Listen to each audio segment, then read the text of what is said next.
Julie Garnier, là aussi, il faut passer la, j'allais dire même pas la 5e, la seconde. Oui, même la première, hein, parce que honnêtement, on est loin encore. Et je suis d'accord, on est vraiment la risée du monde. Et là-dessus, il n'y a vraiment pas de quoi fanfaronner. Et le problème, c'est qu'on a un président de la République qui ne fait même pas ses excuses. Et le problème, c'est qu'on n'en est même pas au premier couac. Il y a un problème logistique derrière. Et ce que je dis, c'est qu'ils sont encore en train de masquer leur incapacité, leur incompétence. Ils l'ont fait pour les masques, ils l'ont fait pour les tests et ils sont en train de le faire pour les vaccins.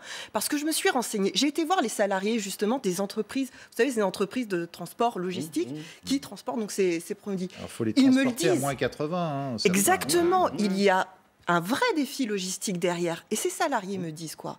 Me disent que eux-mêmes, quand ils interrogent leur direction, on ne leur dit rien. On est incapable de leur dire quel frigo ils vont utiliser, quel camion. Parce que là, aujourd'hui, ce qu'ils ont à disposition est inadapté.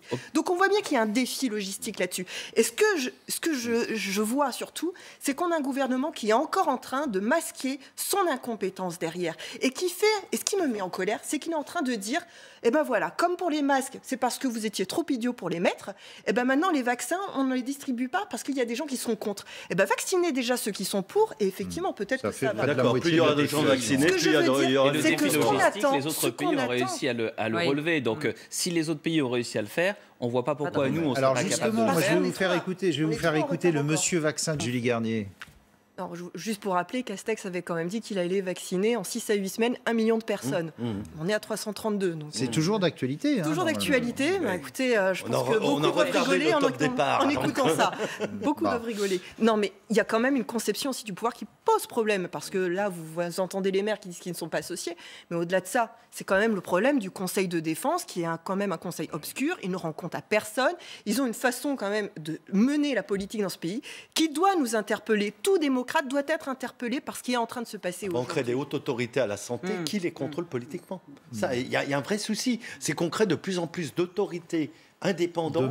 Cette société, on a à peu près 200 organismes qui sont des autorités administratives qui sont tantôt présidées par un membre du Conseil d'État. Vous êtes toujours dans la majorité.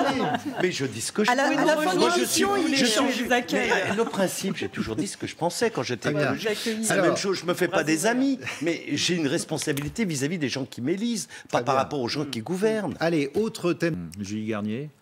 Non, mais c'est surtout que la preuve que le confinement, le couvre-feu, tout ça, ce sont des mesures moyenâgeuses et qui ne peuvent pas empêcher les gens de vivre, tout simplement. Voilà, je ne dis pas que ces gens-là ont raison, mais je dis juste que, naturellement, il y a besoin d'échappatoires. C'est naturel, on en a tous besoin.